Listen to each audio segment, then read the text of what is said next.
में श्रेष्ठ ज्ञान में तुमको कहता हूँ, जिसको जानने से सारे मुनि जन मोक्ष रूप परम सिद्ध को प्राप्त हुए हैं। इस ज्ञान की सहायता से मेरे स्वरूप को प्राप्त हुए लोग सृष्टि के समय जन्मते नहीं और प्रलय काल में कष्ट नहीं पाते। हे अर्जुन, परब्रह्म मेरी योनि है, मैं उसमें गर्भ को रखता हूँ और उसमें भूतों की उत्पत्ति होती है। हे कौन्तेय, सब गर्भों में जो विभूतियां उत्पन्न होती हैं, उनका उत्पत्ति स्थान प्रकृति है और मैं बीज देने वाला पिता हूँ। हे महाभाव, प्रकृति से उत्पन्न सतव, रज और तम तीनों गुणों देह में रहने वाले निर्विकार आत्मा को बांध लेते हैं। हे अनग, इनमें तत्व निर्मल होने के कारण प्रकाश और निरुद्रव है, जो प्राणी को सुख और ज्ञान के साथ बांधती है। हे कौन्तेय, रोगात्मक रजोगुण से तृष्णा और आसक्ति उत्पन्न होती है, जो प्राणी को कर्म के साथ बांधती है। तमोगुण की उत्पत्ति अज्ञान से है, यह नम्र आलस्य निद्रा से प्राणी को बांधता है। हे अर्जुन, सतव सुख उत्पन्न करता है, रज कर्म पैदा करता है, तब सब ज्ञानों को ढक कर प्रमाद पैदा करता है। हे अर्जुन, सतव गुण रज और तम गुण को दबा कर बढ़ता है। इसी प्रकार रज सतव और तम को और तम सतव तथा रज को दबाकर बढ़ना चाहता है। इस देह में इंद्रियों द्वारा जब ज्ञान का प्रकाश उत्पन्न हो, तब समझिए सतव गुण की विशेष वृद्धि हुई है।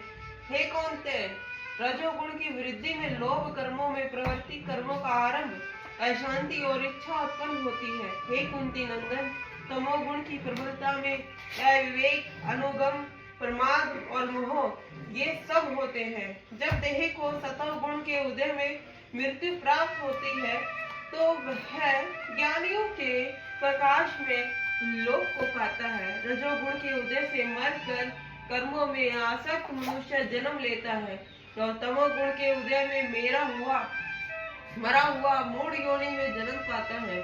सात्विक पुण्य कर्म का फल भी सात्विक कलंक रहित होता है। राजस कर्म का फल दुख और तामस कर्म का फल ज्ञान है। सतव से ज्ञान उत्पन्न होता है, रज से लोभ तथा तम से प्रमाद, मोह और अज्ञान की उत्पत्ति होती है। सात्विक पुरुष को उत्तम, राजस को मध्यम और अधम तामसी लोगों को नीच गति प्राप्त होती है।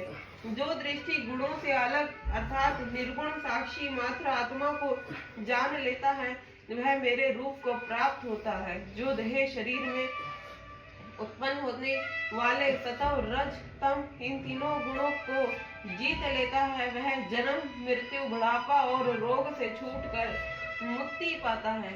हे अर्जुन, अर्जुन ने पूछा, हे प्रज्ञ, कैसे मालूम हो कि अमुक मनुष्य ने तीनों गुणों को पार किया है?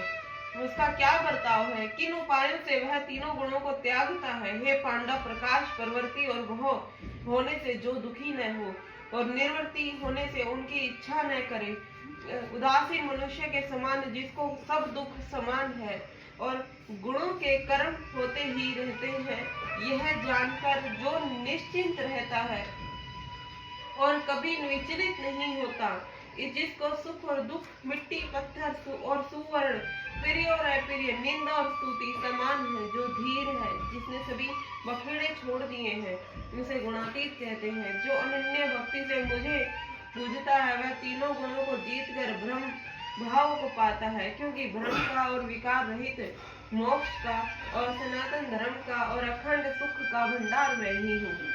इति श्रीमद्भगवद गीता सुपनिषद सुब्रह्म विद्या योग शास्त्रे श्री कृष्ण अर्जुन संवादे विभाग गुण यंत्र योगो नाम 14वां अध्याय। अभी 14वें अध्याय का महत्व। श्री नारायण जी बोले, हे लक्ष्मी, संकल्प द्वीप का राजा एक दिन शिकार खेलने को चला और फिर भी राजा शिकार खेलने साथ चले संकल्प द्वीप के राजा ने दूसरे राजाओं के साथ शर्त बांधी कि जिसका कुत्ता शिकार मारे सो लेवे। सब राजाओं ने अपने अपने कुत्ते छोड़े। तब एक सूस्या निकला, जिस उसके पीछे कुत्ते दौड़े। सूस्या दूर निकल भागा और कुत्ते पीछे रहे। संकल द्वीप राजा के कुत्ते ने सुस्या को पकड़ा। लोगों ने शोर किया तो कुत्ता दुचिता हो गया और सुस्या फिर भागा। कुत्ते के दांत सुस्या को लगे थे, फिर रुधिर टपकता जाए, सुस्या भागा जाए और कुत्ते पीछे रह गए। भागते भागते वन में एक कच्चा तालाब पानी में से भरा था। वहाँ साधु रहता था। उस तालाब में सुस्या जा गिरा और पीछे से